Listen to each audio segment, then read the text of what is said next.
Asalaamu calaykum galab wanaagsan kulan wanaagsan ummadda Soomaaliyeed meel walba naga daawanaysaan iyo meel walba aad joogtaan halka naga daawanaysaan waa Somali Channel Official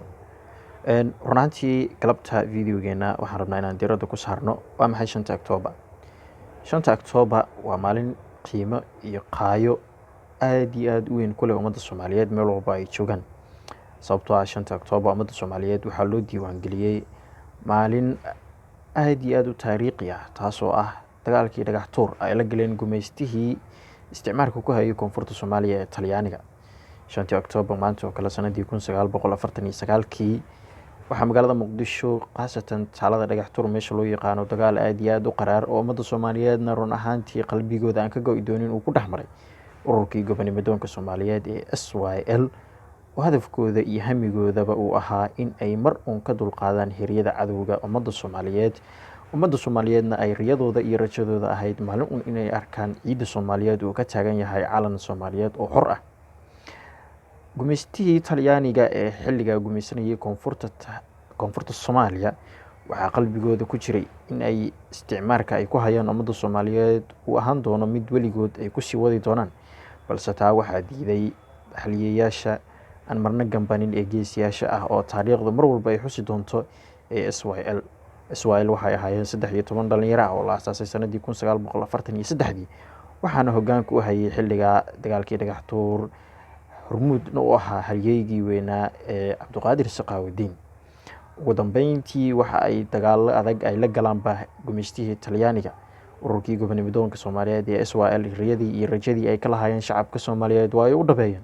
oo waxa ay gaarsiiyeen calan Soomaaliyeed oo xor ah in laga taago Soomaaliya koonfurteeda iyo weliba waqooyigeeda dhabtii waxa ay qabteen shaqo aad iyo aad u adag oo marna aan ka go'i doonin qulubta ummadda Soomaaliyeed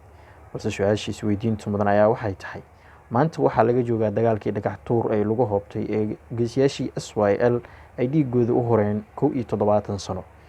dhab ahaantii riyadooda iyo rajadoodana waa ay ka dhabeeyeen hadafkooda iyo hamigoodana waxa uu ahaa mar uun inay cadowga ummadda Soomaaliyeed ka qabtaan ummadda Soomaaliyeedna ciid calan xor iyo xalaal ay uga tagaan balse su'aashii isweydiinta mudan oo maanta taagan ayaa waxay tahay SYL waxay ahaayeen 13 dhalinyaro oo hadaf weyn leh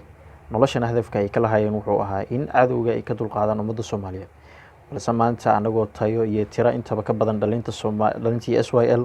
dhalinta Soomaaliyeed ee maanta joogtana ah maxaynu nahay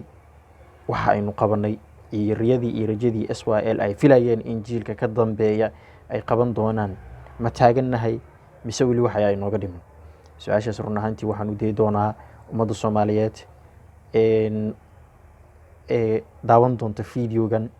waxaan idin leeyahay runtii riyadii iyo rajadii SYL weli waa ay taagan tahay ummadda Soomaaliyeed iyo dhalinta Soomaaliyeedna maanta waa ay ku baraarugi doonaan in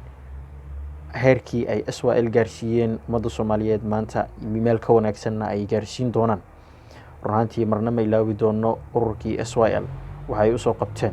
waxaan filayaa dad badan ama dhalin badan oo Soomaaliyeed in ay ku hamin doonaan maxaad u noqon weysay SYL oo kaleeto ma doonayo inaan hadalka ku sii dheeraado intaa oo yar oo kooban ayaan ku soo gabagabeyn doonaa balse su'aashii isweydiinta mudan ee mar walba aan weydiinayo dhalinta Soomaaliyeed waxay tahay aaway riyadii iyo rajadii ay inaga lahaayeen SYL halkee ku dambeysaa macquulse ma tahay in maanta la helo dhalin Soomaaliyeed oo SYL oo kaleeto ah waa su'aashii isweydiinta mudan ee taagan nabadgelyo kulan dambe is aragti dambe oo xiiso leh